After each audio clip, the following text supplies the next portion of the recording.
something unusual is happening in the world of airspace protection. The challenge is no longer speed or size, it's quantity. Small flying machines are appearing in groups, faster than traditional systems can respond. Today, we're diving into China's newly revealed Hurricane 3000, a system designed for this exact challenge. We'll explore how it works, why its results matter, and what it reveals about the future of protecting crowded skies. The Hurricane 3000 stands out because it was not designed to deal with a single object in the sky. It was designed to handle multiple objects simultaneously. That distinction changes everything. According to information released by China's state defense manufacturer, the system can affect light and small unmanned aerial vehicles at distances exceeding 3 kilometers, or roughly 1.9 miles. That range alone places it beyond many existing short-range protective tools. What makes this especially important is how the system is meant to be used. Traditional solutions typically focus on protecting a single asset, location, or vehicle. The Hurricane 3000 was built with a broader view. Its designers describe it as capable of supporting area-wide protection, meaning it can influence a larger section of airspace rather than guarding a single point. This matters because modern aerial challenges don't arrive one at a time. They appear simultaneously, often spread out, and often designed to overwhelm limited response systems. The Hurricane 3000 relies on a layered sensing process. First, radar identifies moving aerial objects over a wide area. Then, electro-optical sensors refine that information, allowing the system to track targets with higher precision. Once tracking is confirmed, the system emits high-power microwave energy through a large antenna panel. Instead of striking objects physically, this energy interferes with electronic components, which can cause small aerial systems to shut down or lose coordination. Another defining feature is endurance. Because the Hurricane 3000 does not rely on physical projectiles, it does not face the same limitations as systems that require constant reloading. As long as power is available, it can continue operating. This makes it particularly suited for situations where many small aerial objects appear over a short period of time. The system is also designed to operate as part of a network. Developers have emphasized its ability to work alongside laser-based tools and traditional airspace protection systems.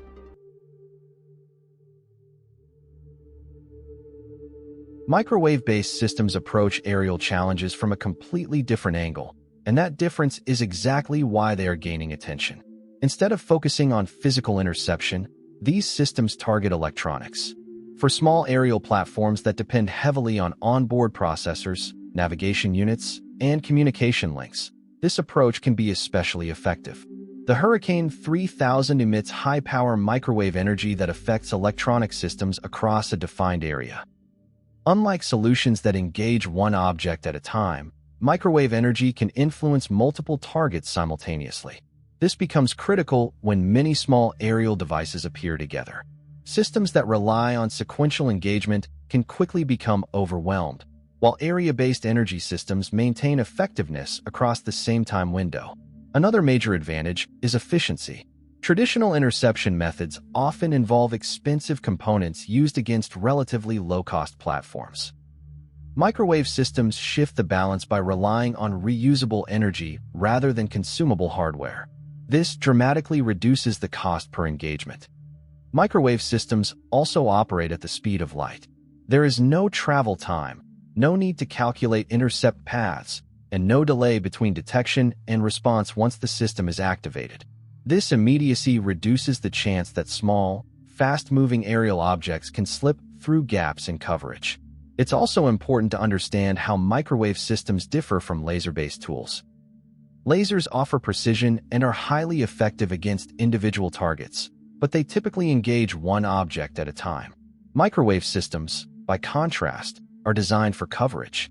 They can sweep through airspace and affect multiple targets at once, making them particularly suited for coordinated group activity. Comparable systems have already demonstrated this concept in testing environments. In the United States, a high-power microwave platform known as Leonidas has been tested against groups of small aerial devices, showing that the technology works beyond theory. Publicly available information suggests that China's Hurricane 3000 claims a longer effective range, highlighting rapid progress in this area. The Hurricane 3000 is not just a technical development, it's a signal. It reflects how planners are rethinking airspace protection in an era where autonomy, coordination, and quantity matter more than ever. Instead of relying on a single dominant solution, the focus is shifting toward integrated systems that share data and divide tasks intelligently, allowing responses to scale smoothly as conditions change. Developers have described the Hurricane 3000 as part of a layered structure that includes microwave energy, laser-based tools, and conventional protective systems. Each layer addresses a different challenge.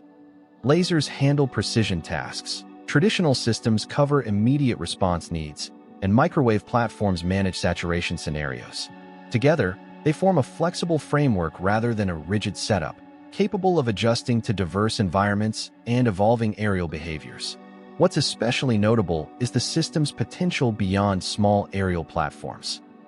Statements from its developers suggest future roles could include disrupting electronic links, interfering with airborne sensing platforms, and influencing guidance systems. This places microwave technology at the intersection of airspace protection and electronic influence, expanding its relevance far beyond one specific application. The emphasis on automation is another key signal. The Hurricane 3000 features improvements in detection range, tracking accuracy, operational endurance, and automated processes. These features acknowledge a simple reality. Humans cannot manually manage every interaction in highly dynamic airspace. Systems must increasingly detect, assess, and respond with minimal delay, while maintaining consistent performance under sustained demand. There is also a broader strategic context. Similar technologies are being explored and tested globally, indicating a shared understanding that future challenges will be fast, distributed, and electronically complex. By publicly sharing details about the Hurricane 3000, China is highlighting its progress in this space and positioning microwave systems as a mature, deployable solution rather than an experimental concept. The takeaway here is not about competition, but about direction. Airspace protection is moving away from reactive, single-target thinking toward proactive, area-based control. Energy, data integration, and endurance are becoming more important than sheer power. The Hurricane 3000 serves as a clear example of this shift. It shows how future systems may prioritize adaptability and sustainability, ensuring that protection scales with the challenge rather than collapsing under it. The Hurricane 3000 tells a much bigger story than the reveal of a single system. It highlights a quiet transformation in how crowded skies are managed when challenges arrive in groups instead of individually. By relying on energy, coverage, and integration, microwave platforms offer a scalable response to modern aerial complexity. What matters most isn't just how far these systems reach, but how they change the logic of protection itself. As skies become more dynamic and autonomous, solutions like this hint at a future defined by coordination, efficiency, and smart design. If you enjoyed this video, don't forget to like, share, and subscribe for more updates on space exploration and scientific discoveries, and don't forget to leave a comment below. Also, you can visit our website, SpaceEyeNews.com. Thank you for watching, and see you next time.